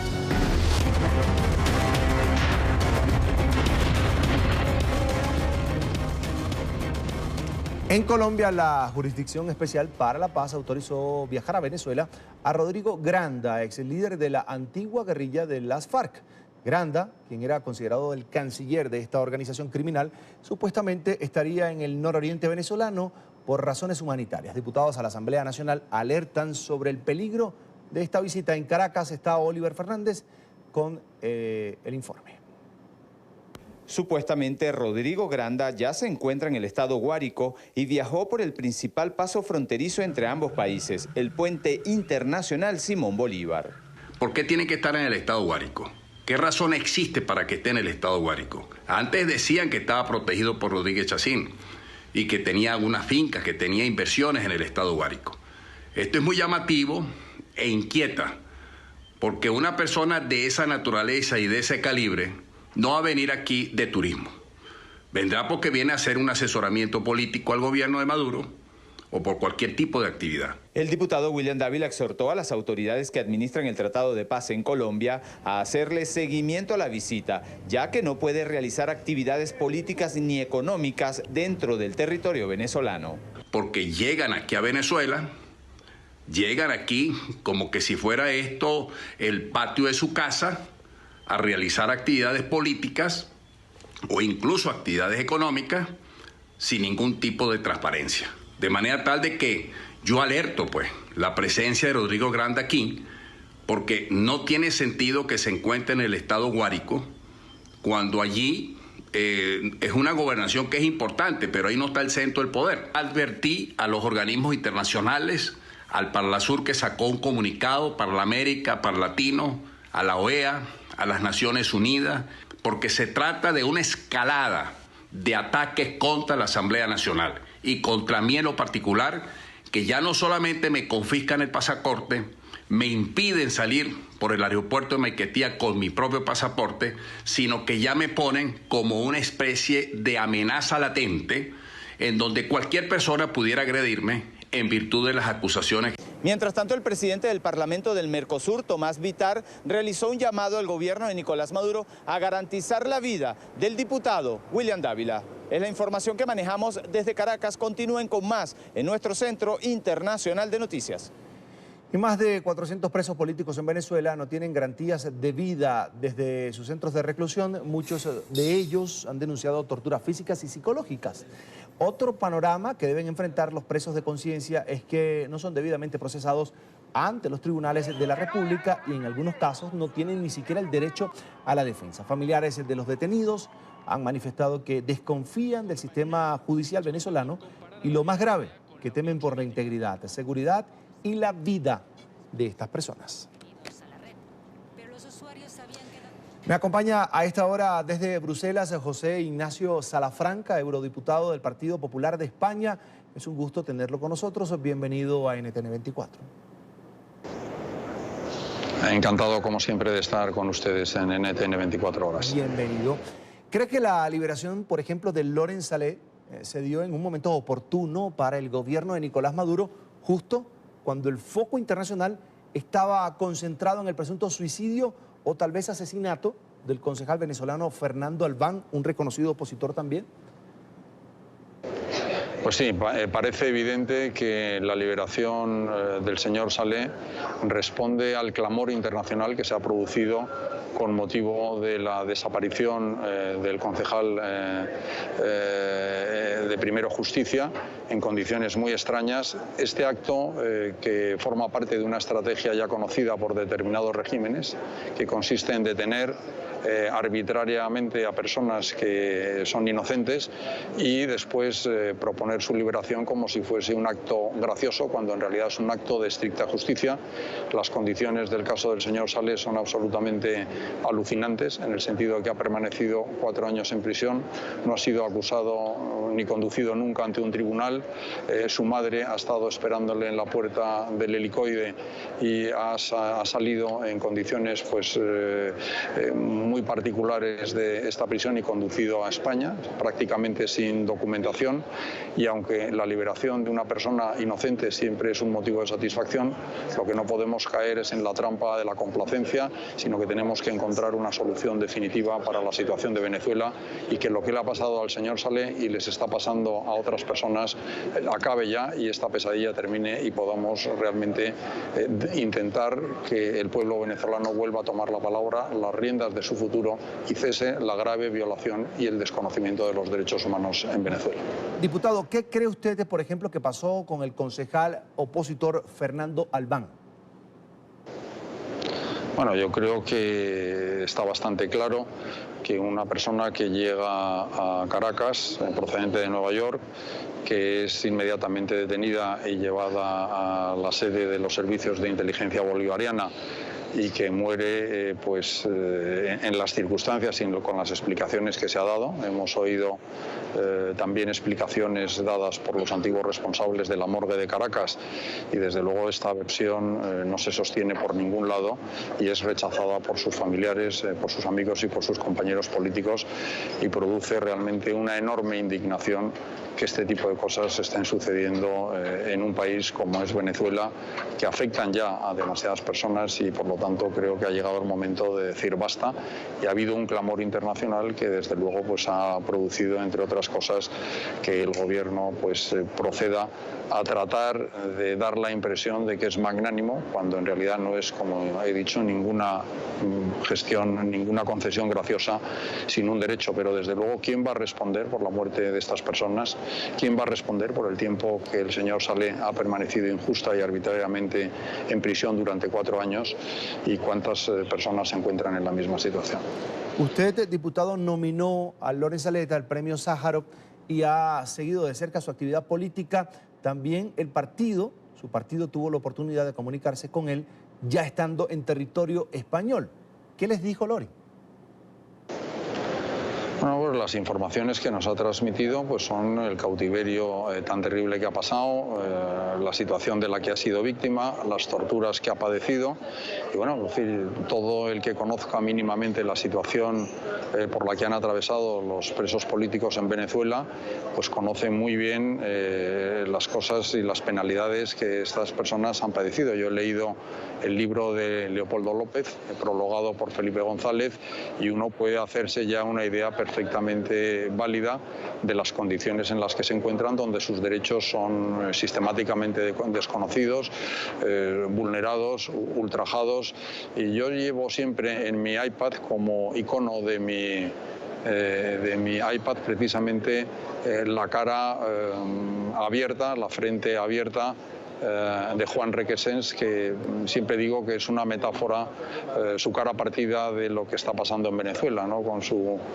con la democracia ensangrentada, golpeada, herida, pero que permanece en pie. Por cierto, Juan Requesens es otra de las personas que se encuentra en estos momentos detenida, como muchos otros, y lógicamente queremos expresar desde el Parlamento Europeo nuestra inquietud por su suerte y la exigencia ineludible e inmediata de su liberación incondicional, como la del resto de personas que, según el Foro Penal venezolano, permanecen todavía en prisión. Quería consultarle también, diputado, ¿han pensado en imponer nuevas sanciones desde el Parlamento Europeo al gobierno de Nicolás Maduro? Mire, la Unión Europea no solo tiene que atender la terrible situación y la crisis humanitaria que se está viviendo en Venezuela. Hemos desplegado 2 misiones del Parlamento Europeo a los países limítrofes. El comisario europeo de Ayuda Humanitaria ha visitado la región. Estamos apoyando los esfuerzos que ha desarrollado el Gobierno de Colombia, el ministro Carlos Holmes Trujillo, con motivo de la Asamblea General de Naciones Unidas en Nueva York recientemente. Pero lo más importante es no solo atender a esa emergencia humanitaria que nos golpea de forma directa y que requiere una respuesta inmediata, sino también atender a las crisis de este conflicto y tratar de encontrar una solución que pasa necesariamente por la liberalización inmediata e incondicional de los presos políticos, por el hecho de que dejen de ser torturados en las prisiones, que haya unas verdaderas elecciones justas y democráticas con acompañamiento internacional y que realmente los ciudadanos de Venezuela puedan tomar la palabra para decidir libremente su futuro. El Parlamento Europeo, diputado, también ha anunciado que va a enviar una delegación a Nicaragua ante la crisis que también vive ese país, una crisis social, política y económica. ¿Tienen pensado hacer esta visita? ¿Para cuándo? Sí, efectivamente, el Parlamento Europeo ha decidido el envío de un grupo de eurodiputados para tomar, la temperatura sobre el terreno después de la crisis que se está viviendo también en Nicaragua, donde ha habido muchísimas personas que han muerto como consecuencia de la conculcación de sus derechos y de sus libertades fundamentales, y efectivamente el Parlamento Europeo está evaluando cómo pedir al conjunto de la Unión que dé una respuesta contundente y firme en la misma línea de lo que ya hemos pedido para Venezuela. Hablaba usted del incremento de las sanciones. Nosotros creemos que efectivamente no es el momento de contemporizar, sino es el momento de intensificar la presión internacional para que, como decía, lo mismo que estamos pidiendo en Venezuela se pueda realizar también en Nicaragua y los ciudadanos de este país puedan también decidir libremente su futuro y no estar sometidos a un régimen que desconoce, viola y quebranta sus derechos fundamentales. Diputado, ya para finalizar, recientemente varios países se unieron para denunciar formalmente a Maduro ante la Corte Penal Internacional por presuntamente cometer crímenes de lesa humanidad. Le pregunto, ¿han pensado en sumarse tal vez a esta denuncia o en realizar alguna acción también ante instancias internacionales? Mire, el Parlamento Europeo, que tiene un compromiso indeclinable e inderogable con la causa de los derechos humanos en el mundo, en la última resolución que aprobó sobre la situación en Venezuela, pidió que efectivamente se instase la acción del Tribunal Penal Internacional habida cuenta de las graves violaciones de los derechos humanos que se han constatado en este país. Hemos seguido con mucha atención la demanda presentada por varios países, incluidos de América Latina, también Canadá y Francia, y en este sentido pues estamos instando la acción de la Unión Europea para tratar de que se sume a esta iniciativa que entendemos corresponde a una necesidad inmediata para que los responsables de las violaciones de derechos humanos puedan ser llevados ante la justicia. Bien, quiero agradecer al eurodiputado del Partido Popular de España, José Ignacio Salafranca, por estos minutos para la tarde fin de semana de NTN 24. Que tenga usted una muy buena noche. Gracias. Muchas gracias. Un gusto. Y Europa pone la lupa sobre los chavistas corruptos, quienes son acusados de robar y posteriormente lavar millonarias sumas de dinero de fondos provenientes de la cosa pública. España, Andorra y Portugal están detrás de decenas de exfuncionarios chavistas que habrían utilizado innumerables trucos financieros para esconder el dinero robado a los venezolanos. Construcciones como esta, situada en Málaga, España, son ahora blanco de las autoridades en Europa. Es la urbanización Columbus Hill en Marbella y se cree que a través de ella se lavó dinero del chavismo. El responsable, según las investigaciones, el exministro Nervis Villalobos y 3 personas más. Y es que según los investigadores, seguir el rastro del dinero no es tan fácil, ya que estas personas suelen mover el dinero por varios países, incluso considerados paraísos fiscales. En el caso de Villalobos, blanqueó dinero en la compra de 115 inmuebles valorados en 60 millones de euros, ubicados en Marbella y en Madrid, transacciones que se realizan a través de sociedades que impiden reconocer al verdadero comprador. Este es solo un caso de las decenas de pesquisas que se adelantan no solo en España, sino en Andorra y Portugal. Estos tres países están detrás de varios exfuncionarios del régimen de Hugo Chávez que se enriquecieron ilícitamente cuando ostentaban cargos gubernamentales. Portugal, por ejemplo, adelanta una investigación sobre fondos de PDVSA y otras empresas públicas que se desviaron en parte a paraísos fiscales para pagar supuestos sobornos a funcionarios venezolanos. Mientras que en Andorra la justicia procesó al ex viceministro Javier Alvarado junto a otros antiguos altos cargos de PDVSA por la presunta apropiación de $2.000 millones de la estatal petrolera. Vamos a una nueva pausa aquí en la tarde de fin de semana. Quédese con nosotros, ya volvemos con más temas.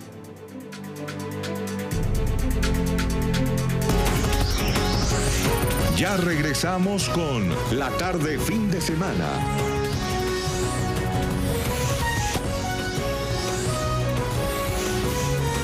Continuamos con la tarde fin de semana.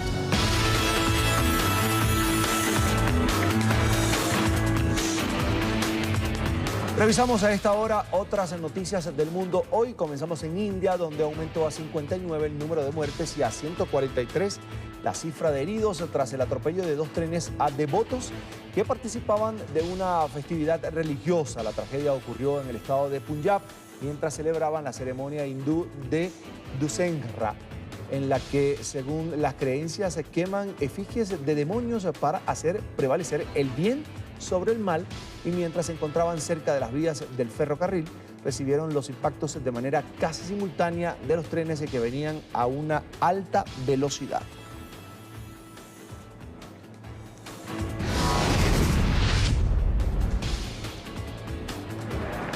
Jornada de violencia durante las elecciones parlamentarias en Afganistán. Al menos 5 personas murieron en ataques en medio de los terceros comicios legislativos en la historia del país, en los que los talibanes realizaron múltiples atentados. Solo en Kabul, una serie de explosiones dejaron 78 heridos y 3 muertos. Entre tanto, en Kunduz, el lanzamiento de múltiples morteros dejó un saldo de 2 muertos y más de 40 heridos, según el portavoz del Ministerio de Salud Pública afgano.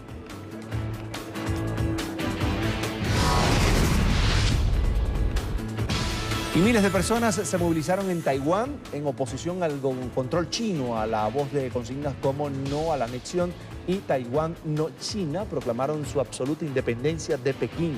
El exsecretario general del Consejo de Seguridad, en su discurso al culminar la marcha, pidió un referéndum en la isla. Los manifestantes también exigieron al gobierno que reaccione con mayor determinación ante la creciente hostilidad internacional en el campo constitucional y militar.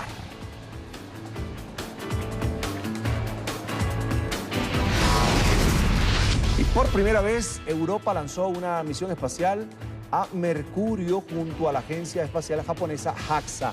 La sonda Bepi Colombo salió del Centro Espacial de Kourou en la Guyana francesa con el objetivo de entender el origen y la evolución de ese planeta, así como el desarrollo del sistema solar. Bepi Colombo mide 6,40 metros de alto y pesa 4,1 toneladas, por lo que su fase de lanzamiento tuvo una duración de 26 minutos y 47 segundos. Y Dinamarca inauguró una muestra de la obra del chileno Alejandro Aravena en el Museo de Arte Moderno de Luisiana. En la exposición, que lleva por nombre SOFAR, se exhibe una serie monográfica sobre estudios de arquitectura premiada a nivel internacional, en la que casas progresivas y modelos de viviendas sociales son protagonistas. El Museo Luisiana de Arte Moderno de Dinamarca ha abierto una muestra que indaga en el enfoque pragmático y el gusto por las formas simples de la obra del arquitecto chileno Alejandro Aravena. SOFA, como ha sido titulada la exhibición, elude tanto a la distancia entre Chile y Dinamarca como al aspecto retrospectivo del trabajo de Elemental, colectivo creado por el chileno una década y media atrás y premiado a nivel internacional, sobre todo por el impacto social e interés público de muchas de sus obras. La exposición, a la que el museo dedica 2 de sus salas, se divide en 4 paredes y gira en torno a 2 instalaciones creadas específicamente para ellas por Aravena y sus colaboradores, y que entroncan con el enfoque democrático de su obra. Por medio de textos, imágenes, vídeos y modelos del manifiesto del propio colectivo se indaga en una forma de arquitectura social que caracteriza buena parte del trabajo del chileno, por el que recibió en 2008 el León de Plata de la Bienal de Venecia. Aravena, Premio Pritzker 2016, protagoniza la segunda exposición de una serie monográfica sobre estudios de arquitectura que abrió el año pasado el chino Wang Shu, inaugurada esta semana y que se podrá visitar hasta finales de febrero. Y aunque usted no lo crea, China pondrá en órbita su propia luna, esto para el año 2020. Así como lo oye, el satélite tendrá una iluminación 8 veces superior al astro lunar y pretende reemplazar la luz natural de la luna en algunas calles de Chengdu. Tendrá la capacidad de alumbrar entre 10 y 80 kilómetros de diámetro, rango que podrá ser controlado además a través de mecanismos tecnológicos. Ante este avance, expertos han manifestado su preocupación por la afectación que esto podría tener en el medio ambiente y además en la rutina de ciertos animales. Vamos a la última pausa aquí en la tarde fin de semana. Ya regresamos con TecnoWeek. Quédense allí.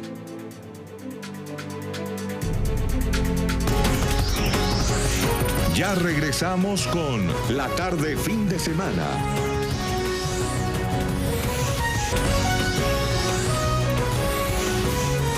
Continuamos con la tarde fin de semana. Vamos a esta hora a Estados Unidos nuevamente. Hialeah, ciudad ubicada al norte de la Florida, ha sido centro de polémica en los últimos meses, pues la gran mayoría de sus residentes hablan solo español. El informe es de nuestra cadena aliada Tele 13. Polémica desató en Estados Unidos un video revelado hace algunos días donde una ciudadana no puede ser atendida en un restaurante de comida rápida porque nadie entiende inglés. El hecho puso en el mapa del país a Hialeah, una localidad ubicada al norte de Miami donde más del 90% habla español y donde apenas un 6% habla inglés en su casa. ¿Cómo es el lugar más latino de Estados Unidos? Desde ese lugar nos cuenta Javier Olivares.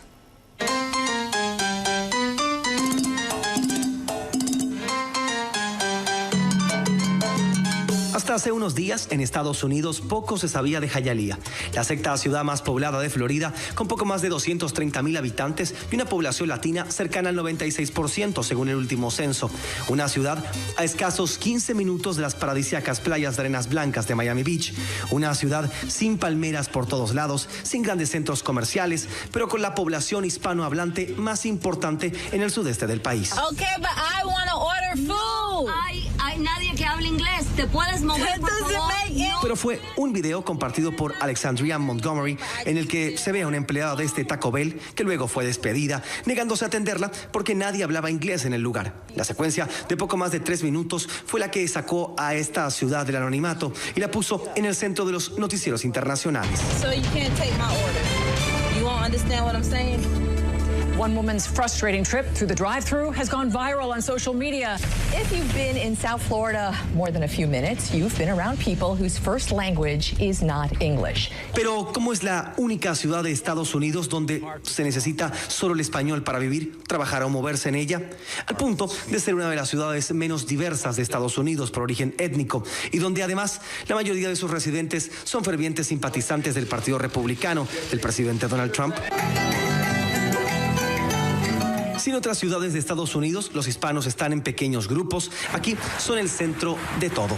Así, no es de extrañar que en esta ciudad casi no se hable el inglés. Solo un 6,4% de la población asegura utilizar este idioma en casa. El porcentaje se dispara al 93,1% cuando se trata de hablar español. Incluso, casi 2/3 de los residentes de Hialeah reconocen no hablar nada de inglés. Mi percepción es que sí, no es necesario hablar nada, absolutamente nada de inglés. Hialeah está ubicada al noreste de Miami. Su estructura comercial e industrial la sitúan como la séptima ciudad con más ingresos para el estado. Su población es mayoritariamente cubana, quienes a partir de los años 60 llegaron en masa tras el triunfo de la revolución castrista. De igual manera, en los años sucesivos, más y más isleños siguieron llegando alentados por la bonanza económica y los varios paquetes de beneficios estatales para cubanos exiliados, los que recién fueron eliminados por Barack Obama en los últimos días de su mandato. Pero hoy, casi 60 años después, sin los beneficios y con una política migratoria más restrictiva, Hialeah sigue siendo el hogar de miles de hispanos que no hablan inglés y se sienten incluso mejor que en sus países.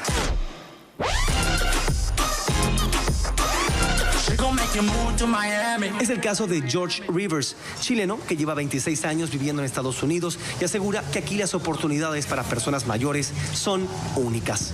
Lo tratan muy bien aquí y tiene trabajo hasta cuando se muere. Aquí no tiene trabajo, no como en Chile a los 40 años ya es viejo ya. En cambio aquí no, aquí usted tiene 80, 90 años y está trabajando. Yo tengo compañeros de 87 años y están trabajando. Pero no es solo el trabajo lo que atrae a miles a vivir en Hialeah. El promedio de impuestos a la vivienda está entre los más bajos del país. Aquí, una propiedad de 2 dormitorios y 2 baños paga al año unos 951,000 pesos de contribuciones, un cuarto de lo que podría pagar una propiedad relativamente similar en Miami Beach por el mismo concepto. Es el calor, el comercio y las muchas oportunidades de trabajo en la ciudad de Hialeah las que atraen a miles de turistas durante todos los años. Y específicamente a inmigrantes que durante el 2017 superaron los 25,000, según cifras de esta misma ciudad. Un gran porcentaje de ellos son cubanos, pero hay latinos de todas partes. En Hialeah se habla mucho el español, esa es la verdad. Y entre tantos latinos, un grupo de inversores chilenos, comandado por el empresario y exdirigente deportivo Miguel Nasur, apostaron por una pasión bien conocida por todos. Y hoy poseen parte de la propiedad del Miami United FC, equipo de fútbol profesional que tiene base en la ciudad de Hialeah y en el que sus jugadores son mayoritariamente de origen hispano. El grupo inversor ve la oportunidad de que Hialeah sea una alternativa para poder desarrollar esto, y la verdad que la comuna ha acogido muy bien al Miami United FC y esto está recién en proyecto en desarrollo. La idea del Miami United FC es seguir creciendo, aparte de participar de las ligas en la que participa el equipo titular. También está el proyecto de crear las academias, crear las escuelas de fútbol para que los niños de la comuna de Hialeah se puedan acercar a practicar este deporte. Negocio próspero que funciona cada vez mejor para estos inversionistas nacionales en una ciudad que generó controversia e interés en un país donde el debate migratorio es cada vez más fuerte. Una ciudad donde el español es ley y los latinos mandan más que en cualquier otro lugar de Estados Unidos.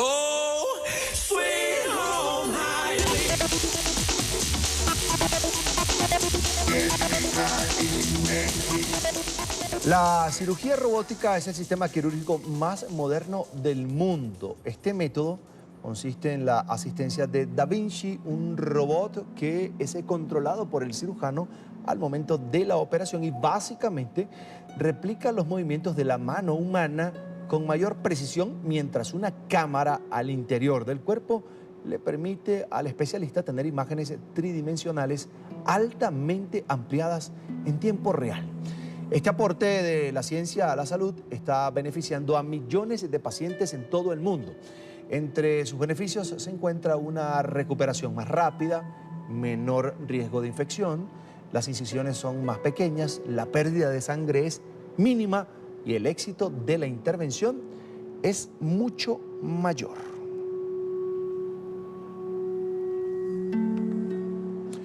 Para ahondar en esta técnica, quiero saludar al doctor Rubén Luna, jefe de cirugía general de la clínica Shayo en Colombia. Gracias por acompañarnos. Una muy buena tarde.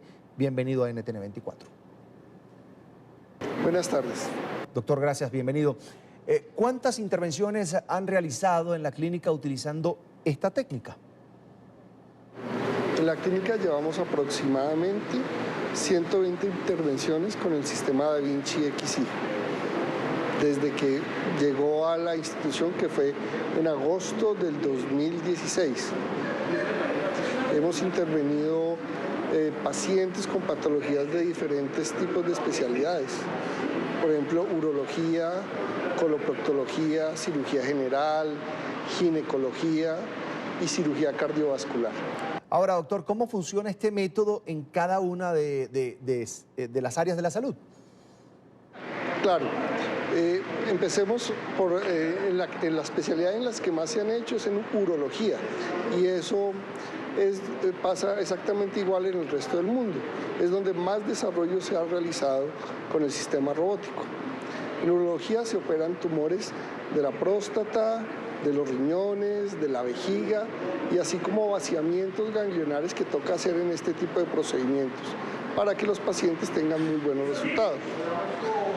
Posteriormente venimos operando con cirugía general, en la cual hemos hecho cirugías para la obesidad, cirugías de tumores pancreáticos y de hernias diafragmáticas. Estas últimas son una ventaja clara para la implementación del sistema Da Vinci porque se opera en sitios muy estrechos, para lo cual es perfectamente diseñado el sistema. Hablemos, doctor, también de los beneficios de la cirugía robótica en comparación con la tradicional, por supuesto. Antes de eso hay que hacer claridad de que es una asistencia robótica.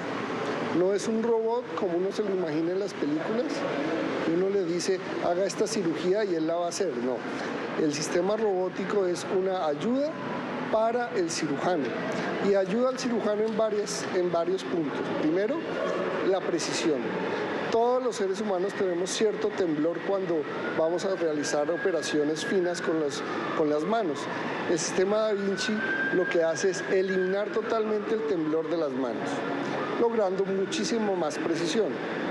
En segundo lugar, la visión del sistema Da Vinci que le da al cirujano es una visión ampliada y en 3 dimensiones, como si estuviéramos operando de una manera abierta. En tercer lugar, tiene más movilidad los brazos del sistema Da Vinci que la misma muñeca humana, lo cual te permite realizar movimientos que serían muy difíciles de realizar, incluso en técnicas abiertas como lo hacíamos tradicionalmente. En cuarto lugar, tenemos que el sistema Da Vinci tiene la posibilidad de marcar por medio de medios de contraste las diferentes estructuras anatómicas, de tal manera que si yo quiero ver solo los vasos sanguíneos, los puede pintar y eliminar el resto de tejidos o ponerlos en un segundo plano. También pasa lo mismo con las vías biliares o con los sistemas urinarios y los vasos linfáticos. Eso no lo podemos hacer con el ojo humano. Doctor, en general, ¿cuántos profesionales en esta clínica están capacitados para trabajar con este sistema? El programa de la Clínica Chayo desde un principio se fundó o se organizó de manera multiespecialidad. Eso quiere decir que, como dije antes, lo utilizan los servicios de urología, coloproctología, ginecología, cirugía general y cirugía cardiovascular. En estas dos últimas somos pioneros, tanto en cirugía cardiovascular como en cirugía general, en la implementación del sistema Da Vinci para realizar procedimientos de mínima invasión que no se habían hecho en el país. Además de los profesionales que dirigen la cirugía como tal, ¿quiénes más los acompañan a ustedes en estas intervenciones quirúrgicas? El programa de cirugía robótica consta de mucha gente, no solo los especialistas cirujanos. También están las instrumentadoras, los médicos generales de apoyo, los anestesiólogos. Cada servicio, según la especialidad, tiene 1 o 2 integrantes ya entrenados. Urología tiene un integrante, un cirujano, ginecología 2 personas, coloproctología 1 cirujano, cirugía general 1 especialista y cirugía cardiovascular 2 especialistas. Ahora quisiera que habláramos también, doctor, de las piezas que componen el sistema Da Vinci. Realmente el sistema Da Vinci XI consta de 3 piezas claras. Primero es una consola como la consola de videojuegos, en la cual se sienta el cirujano, ve en 3 dimensiones y utiliza los brazos, sus manos, sus 2 piernas para manejar el robot como tal. El segundo instrumento del sistema es el carro del paciente, que es el que trae los brazos robóticos y son los que obedecen todos los movimientos que hace el cirujano desde la consola. Y el tercero, que es el más importante o uno de los más importantes, es la torre de energía, que es la que integra tanto la consola del cirujano como el carro del paciente.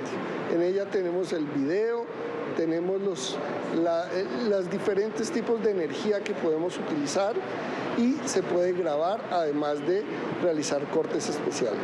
Doctor, ustedes fueron pioneros en la clínica en la cirugía a corazón abierto y en la cirugía de páncreas. Háblenos también sobre estas intervenciones.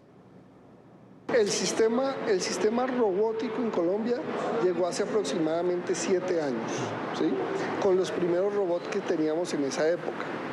La Clínica Chayo, desde su misión y de su visión de estar a la vanguardia en tecnología, decidió en el 2016 obtener el sistema Da Vinci XI, el cual es el último robot que ha salido y es el único en Colombia.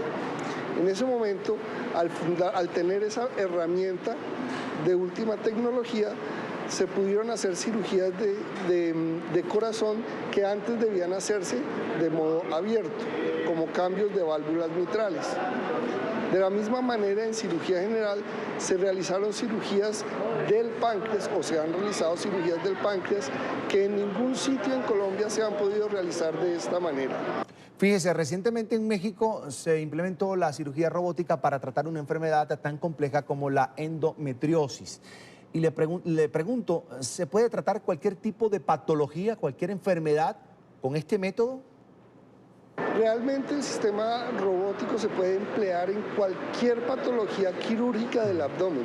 Sin embargo, es muy importante tener en cuenta que tanto los médicos como las instituciones debemos ser responsables en su uso. No todas las patologías, aunque se pueden realizar, se deben realizar, ya que tenemos que tener muy en cuenta el costo-beneficio, tanto para el paciente como para el sistema de salud. Doctor, un dato más, ¿dónde pueden localizarlos las personas que deseen, por supuesto, este servicio? Invitar a la gente a visitar la página donde hay toda la información necesaria para tomar una decisión, y si creen que su enfermedad es posible tratar con el sistema robótico, no dudar en contactarnos para que nosotros le podamos brindar la alternativa de ser posible para utilizar el sistema robótico. Quiero agradecer al doctor Rubén Luna, jefe de cirugía general de la Clínica Chayo en Colombia. Muchas gracias por acompañarnos aquí en la tarde fin de semana. Muchas gracias.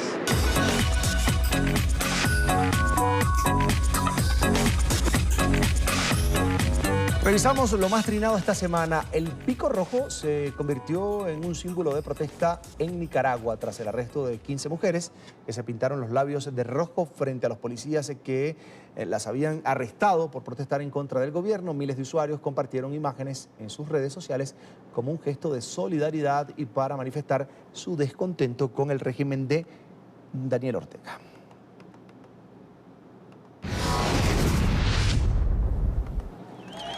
Y la caravana de migrantes hondureños también fue tendencia. La polémica movilización ha hecho que miles de internautas se solidaricen con los centenares de personas que, por falta de oportunidades en su país, emprendieron una larga travesía llena de dificultades con el único objetivo de mejorar su calidad de vida y llegar a los Estados Unidos o tal vez a Canadá. Y el cáncer de mama también fue tendencia esta semana, por supuesto por la lucha que emprenden mujeres, organizaciones en todo el mundo para prevenir y combatir esta enfermedad, que es una de las principales causas de muerte de las mujeres en el mundo. Y Diego Armando Maradona anunció que deberá someterse a una cirugía de rodilla con urgencia debido a una artrosis que sufre desde hace 4 años. Según su médico traumatólogo, se trata de un reemplazo articular en ambas rodillas, por lo que fanáticos se manifestaron para darle ánimo y fortaleza al exfutbolista de cara a tan compleja intervención quirúrgica.